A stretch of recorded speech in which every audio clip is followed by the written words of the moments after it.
mga lugar nyo, kakapal na mukha nyo. May mga ganun ba si Inday? Wala. Tapos ikaw kayabang-yabang mo?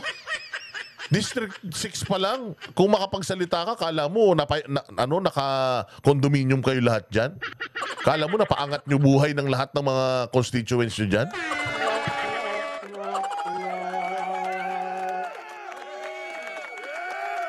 O saan ka magsalita pagka mala BGC na yung lugar nyo. Pero hanggat ganyan pa rin yung lugar nyo, wala pa rin kayong nagawa dyan.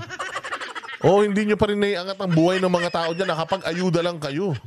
Nabigyan nyo sila ng ayuda, sumikat kayo dyan sa distrito. Late-late nang hinahawakan yung distrito eh. Tangin na, ang yabang-yabang nyo. Alam nyo dyan sa Maynila, ang liliit ng distrito dyan. Putangin na.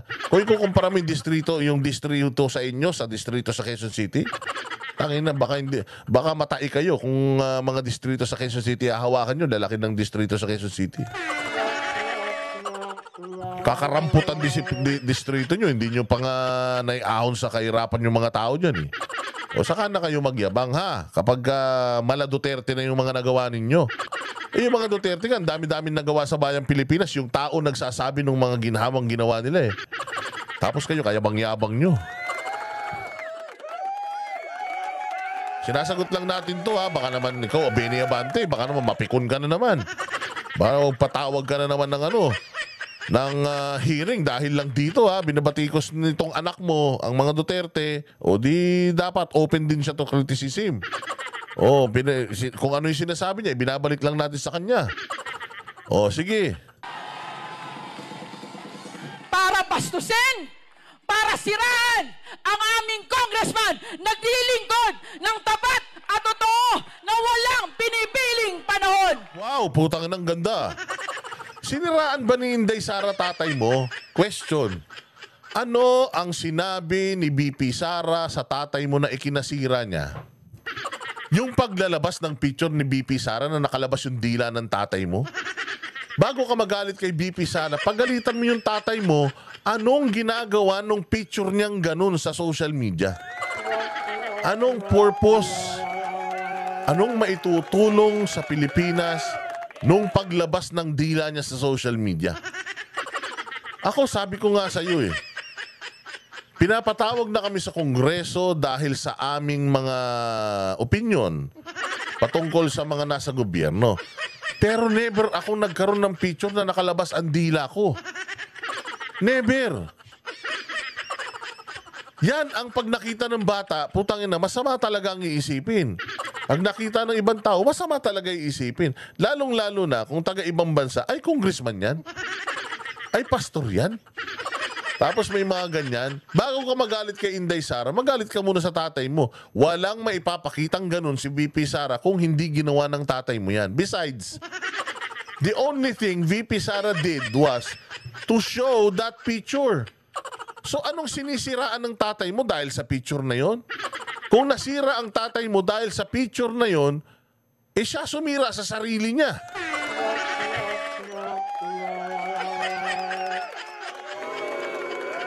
Tatay mo sumira sa sarili niya, hindi ba? Wala namang binanggit si BP Sara na kinasira ng tatay mo. Sinabi ba ni BP Sara doon hindi natutulungan ng tatay mo distrito? Wala. Sinabi ba ni BP Sara doon na yung tatay mo walang ginawang mabuti sa distrito niyo? Wala naman. Wala. Ma'am, napanood ko yun. Wala. As in, wala siyang sinabi si Benny Abante, ganito. Ginawa ba niya yung ginawa niya kay Chua? Na minura-mura niya si Chua? Respeto pa din si Inday Sara sa tatay mo. Mataas pa respeto ni BP Sara sa tatay mo, ma'am. Oo, mataas ang respeto ni BP Sara sa tatay mo kasi picture lang niya yung pinakita niya. Picture lang ng tatay mo pinakita niya, hindi niya sinabi, in-expose na walang nagawa tatay mo niya. Tas galit na galit ka. Before ka magalit kay VP Sara, na hindi naman niya sinisiraan yung tatay mo, sumisira naman sa tatay mo, sarili niya eh. O, tingnan mo, bakit naging unpopular ng tatay mo? Dahil sa ginagawa niya sa Kongreso. Dahil sa manner ng paggigisa niya sa mga Pilipino na dapat na nire-represent niya. O, hindi ba? O, nung nakaraan, nag-sorry siya kay Crisetio for making Crisetio cry. O, which is okay na sa amin yun. Lumapit siya sa amin. Ang bait niya nung lumapit sa amin. Wala siyang kinontempt sa amin. Okay na yun. Oh, wala namang sinasabi si VP Sara dito na na personal. Di naman niya minura, di naman niya binalasubas katulad ni Chua. Pero ba't galit na galit ka? Tsaka bakit ikaw ang apektado, hindi yung tatay mo? Tanda-tanda na nung tatay mo, pinagtatanggol mo pa. Bayaan mo na sa kanya yan. Oh, bayaan mo na sa kanya yan. Tsaka madam, baka mamaya marami kang baho. Lumabas yan. Ang gagaling pa naman ng mga Duterte supporters. Ingat ka. Ingat ka, ma'am. Baka mamaya meron kang mga excess baggage dyan na baka biglang lumabas.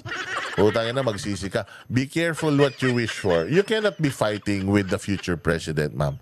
You cannot be fighting with the future president. Ito yung sinasabi ko na pinanghahawakan ni VP Sara ngayon. The president card. She will be the next president if not gonna be impeached in Senate. So be careful that you are doing this to her. She's gonna be president. The reason why Amy Marcos is the reason why hawak-hawak niya si Amy Marcos sa liig. And the reason why Chua cannot say a thing. The reason why yung congressman na kamukha ni Kuhol hindi kayang magsalita is because VP Sara is going to be president someday and she will go after all of you.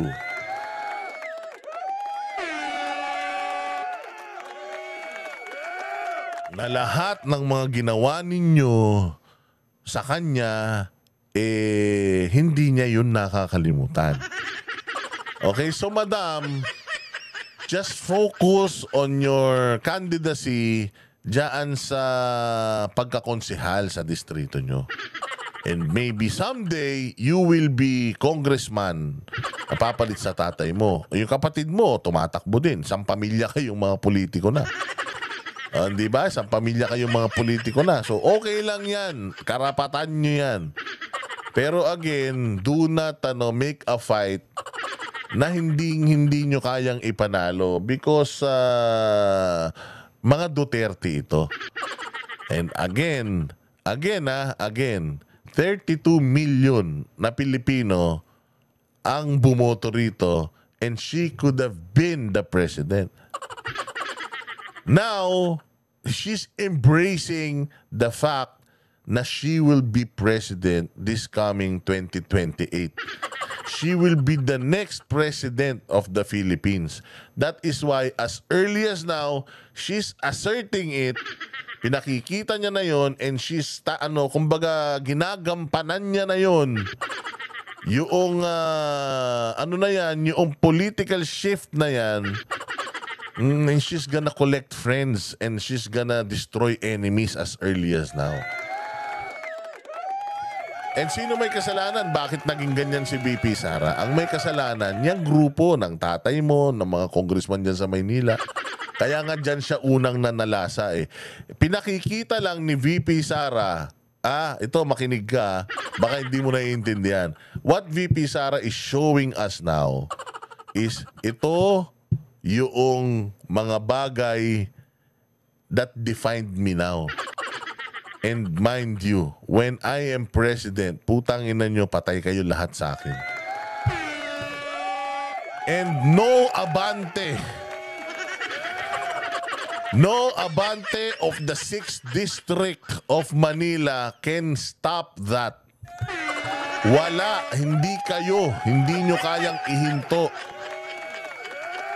The reason why this government is using all of their resources, all of our resources to pin the Dutertes down is because they will never, ever, ever win ng malinis against these people.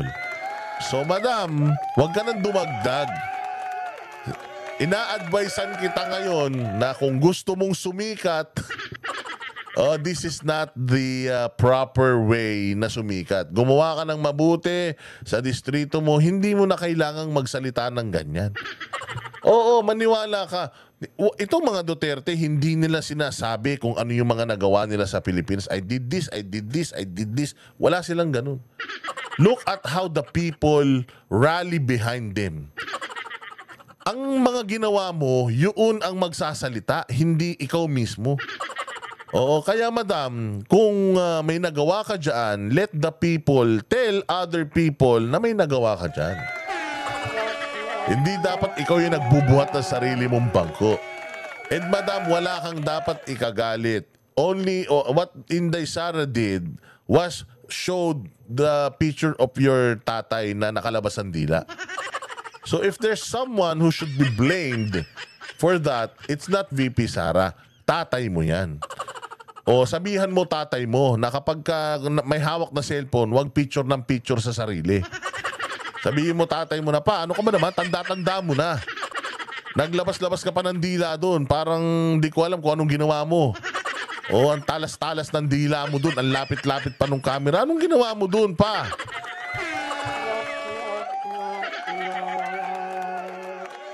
Parang si ano lang din yan si Jim Paredes na nagsalsal. O hindi ba? Nagsasalsal na ganun sa camera. Oh, sino may kasalanan? Ba't lumabas yung salsalerong video niya? Utangin na siya kasi nagsalsal siya. Oh, anong ginawa niya? O di nagsorry siya dahil nagsalsal siya.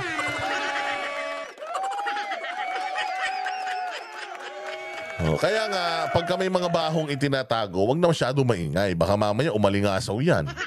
Hindi nyo na mapigilan ng pag-alingasaw ng mga baho na yan. Oo, so sinasabi ko lang, ma'am, huwag ka na masyadong magalit, ha? Hindi mo to laban.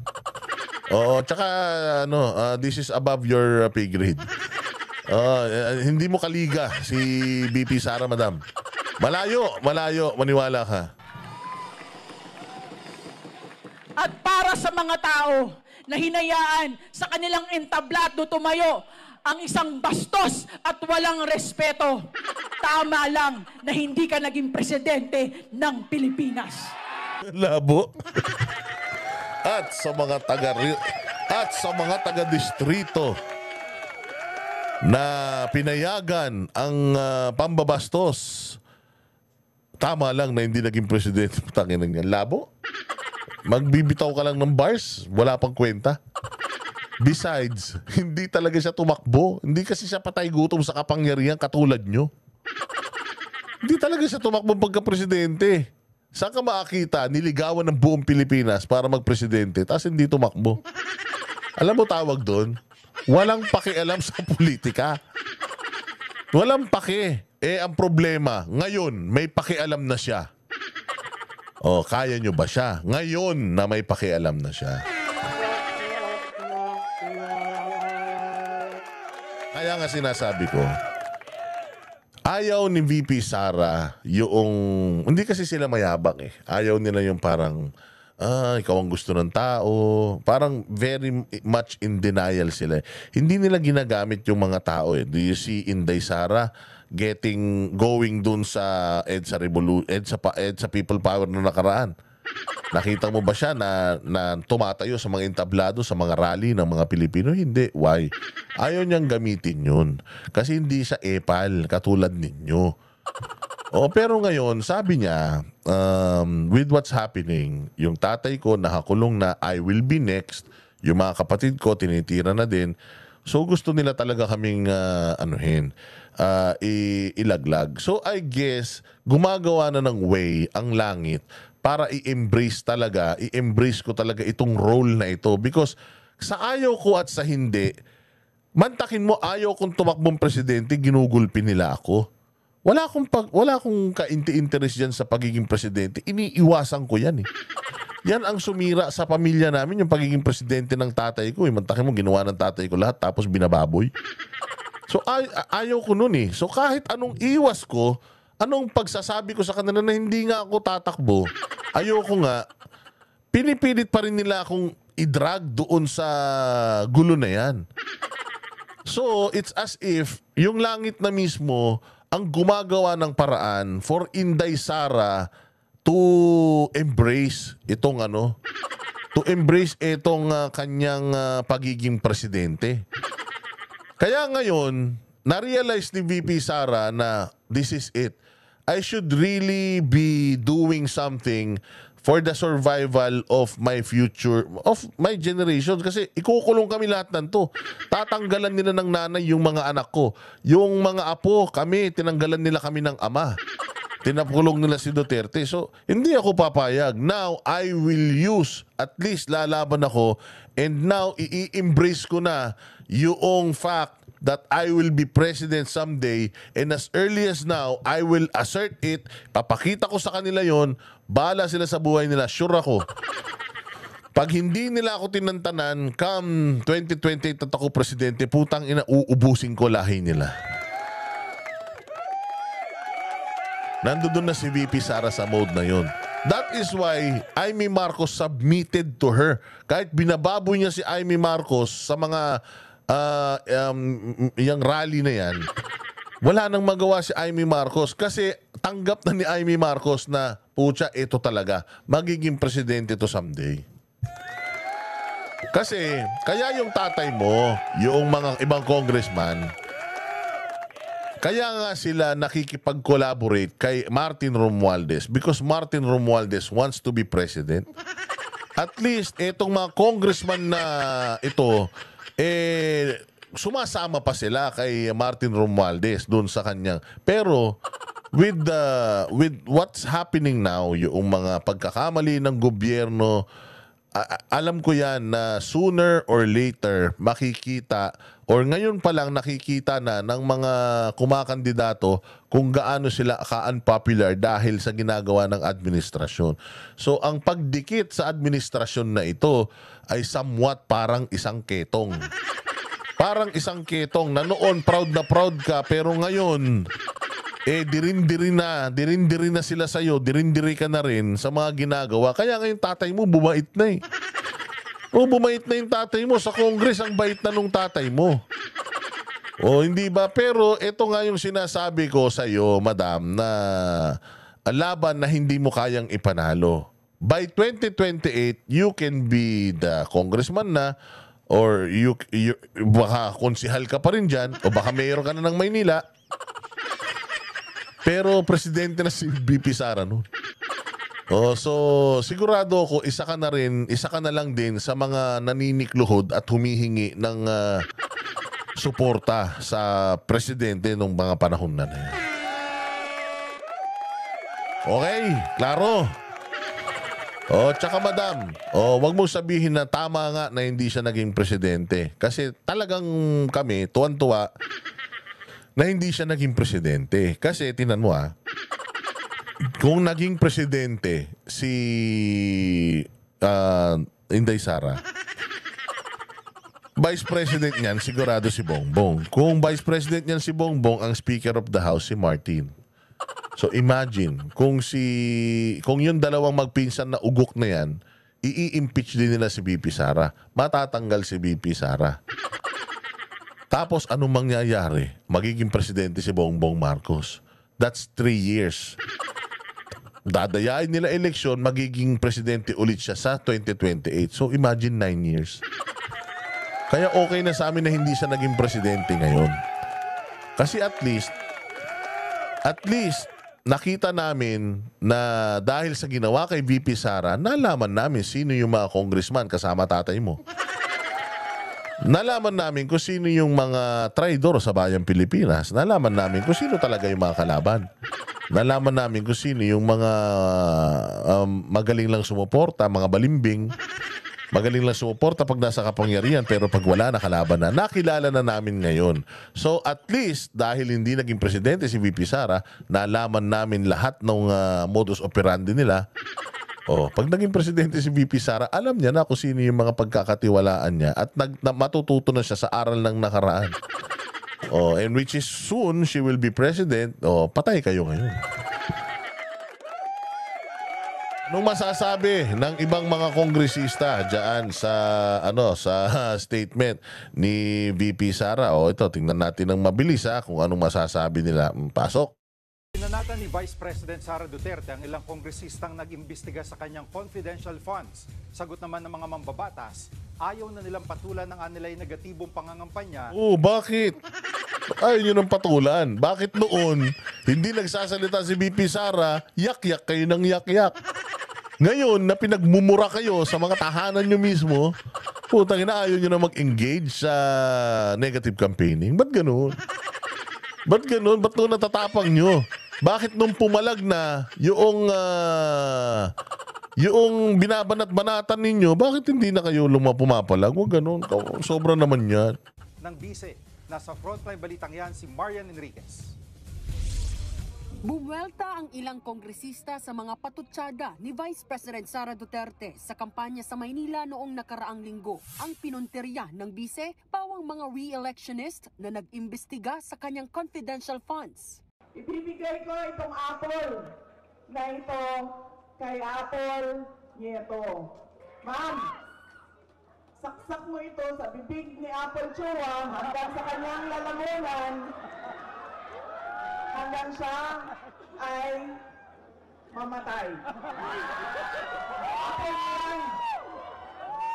Oh, madam, yung anak ni Abante, sinabi ba tinan mo, kung nirerespeto pa nga ni Inday Sara yung tatay mo eh. Mantakin mo, binigyan ng mansanas si Apple Nieto para isaksak sa baga ni Chua para mamatay na siya. May ganun bang sinabi si Inday Sara sa tatay mo? Wala. Pinakita lang yung picture ng tatay mo. Kung nabastusan ka dun sa picture ng tatay mo, madam, kasalanan ng tatay mo yun. Siya nagpakita nung picture, siya naglabas-labas ng dila sa Facebook. Ayun, kita mo kung gaano katindi yung mga binitawan ni, pinagmumura niya pa si dito, putang inang, na yan. Sabi niya pa, di ba, putang inang Chua na yan. Di ba? Oh, yan, ito talaga ang matindi. Ito nga matindi, si Chua walang sinasabi, tapos ikaw wala namang sinabi si Inday sa tatay mo, yak-yak ka na yak-yak. Di ba wala namang sinabi si Inday sa tatay mo, pinakita lang picture, umiiyak ka. Ito nga si Chua, ayaw nang lumaban, no? Hindi naman nag-iiyak yung mga anak ni Chua, hindi naman nag-iiyak yung asawa niya. Hindi naman siya nanghingi ng tulong sa anak niya. O hindi ba? Bakit ikaw pinakikialaman mo yung away na hindi ka naman kasali? Ibigay mo kay Snow White Joel Chua. Ayun Snow White Joel Chua. O di ba? O dito, tingnan natin kung may sasabihin si Inday. Anong tawag sa ganitong tao? O may sinabi si BP? Wala. Ang sumasagot yung mga taga District 6. O, tingnan mo ano sasabihin ng District 6.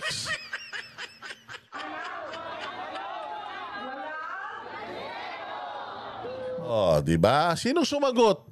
Tinanong lang niya. Anong masasabi? Anong tawag sa ganitong tao? Anong sabi ng tao? Walang respeto. Oh, si Inday Sara ba may kasalanan nun?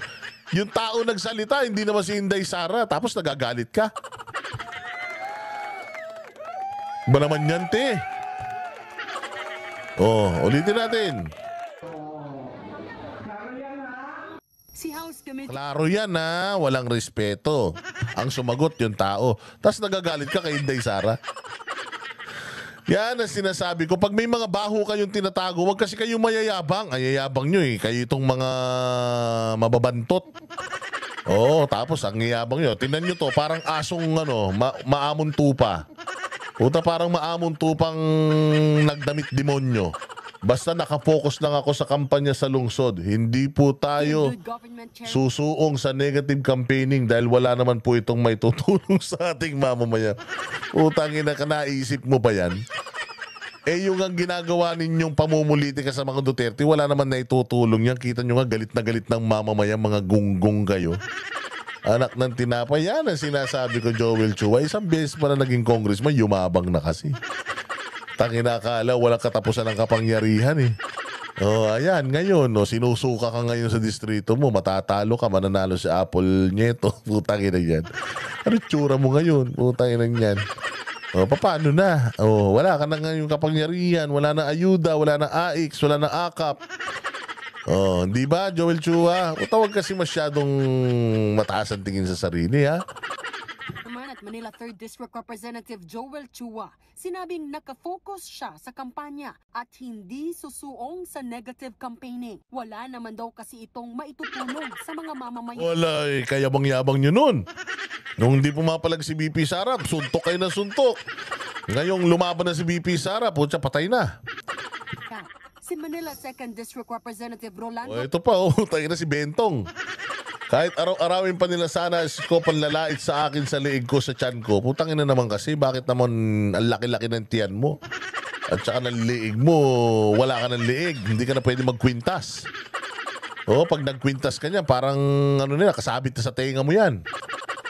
Oo, hindi nila mabubura ang tapat at totoong serbisyong naihatid ko. Ano yung tapat at totoong serbisyo? Putang ina, dati daw, simpleng tao ka lang. Ngayon, ang mahal-mahal na ng mga relo mo. Iba-iba pa yung patek mo. Tayo magagalit na naman sa akin yung mga basher ko niyan. Tayo na. Ay, nako, Diyos ko po. Ibig ko sabihin, nasa gobyerno ka, magpapakita ka ng ganung mga yaman mo. O ngayon, ini-expose ka ni Isko Moreno. Sabi ko sa inyo, lahat ng kabalbalan nyo, alam ni Isko yan. Kasi umaasa lang kayo kay Isko sa mga boto ninyo eh. Kaya kayo, di ba, ginamit nyo si Isko noon dahil si Isko ang popular sa Maynila, ginamit nyo siya para manalo kayo, tama? At nanalo nga kayo. Pero ganyan ang ginawa nyo nung nanalo kayo. O ngayon, si Isko mismo ang mag-e-expose ng mga kabulastugan ninyo. O ngayon, ayaw nyo nang lumaban, ayaw nyo nang pumalag. Hindi kami makikipagbastusan sa mga bastos. Bakit? Bakit hindi kayo makipagbastusan sa mga bastos? Dati na kayong mga bastos. Hindi nga kayo inaano nun eh. Kayo itong urot ng urot. O ngayon, pinalagang kayo ni BP Sara. Pinalagang kayo ni Isko. Ano ngayon? Pa-victim kayo. Paawa kayo. Malinis kayo. Mga bastos sila. Binabastos kayo. Ganon. Tayo na, pare-parehas pa kayo ng ng style nila Abante At saka nila Chua, parang nag-usap-usap kayong tatlo Tayo na, ito pa isang punto rito, Valeriano. Ang ganda ng Maynila nung panahon ni Isko, binaboy ni Lacuna, wala kang ginawa. Pinayagan nyo na mababoy ulit ang Maynila. Ngayon, gusto na ng tao ng iba, paano na yan? Pag natalo ka, paano ka na? Paano na yung mga utang mo? Paano na yung mga loans mo? Paano na yung mga mamahaling relos mo? Pag binenta mo yan, sa akin na lang, mura na lang O yung tiga 20 million na patik mo, biling ko ng mga 1 million.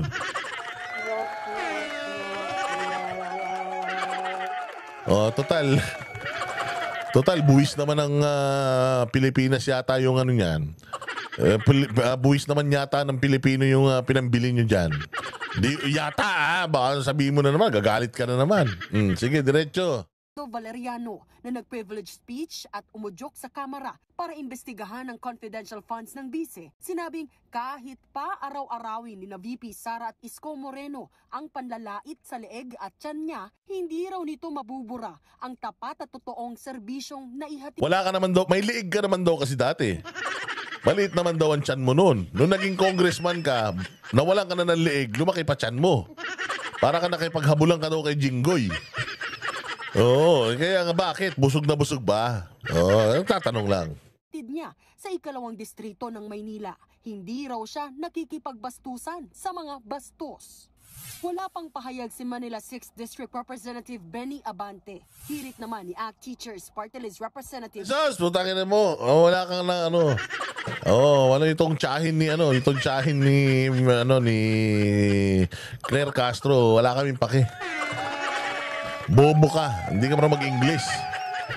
Mukha kang tanga doon sa Congress hearing versus Facebook. Pero ito lang masasabi ko. Hindi, si Benny Abante, in fairness kay Benny, nagbago siya.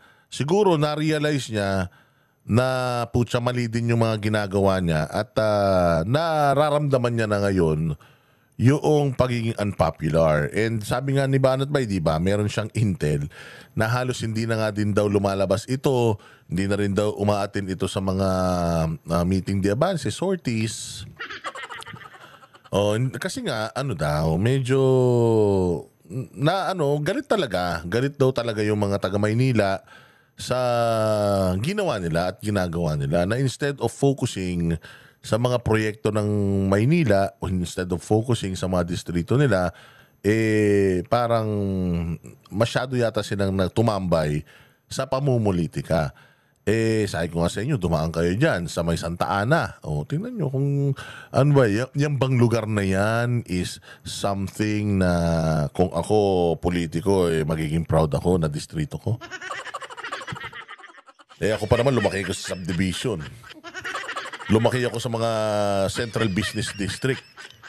Kung magyayabang ka na maganda distrito mo, make sure na parang BGC yan, parang Ayala yan. Parang Ortigas Center yan. Pagka ganun yung distrito mo, magyabang ka. Pero kung ang distrito mo, putya yan, puro pedicab, kaliwat kanan yung mga tricycle, walang modo yung mga jeepney driver,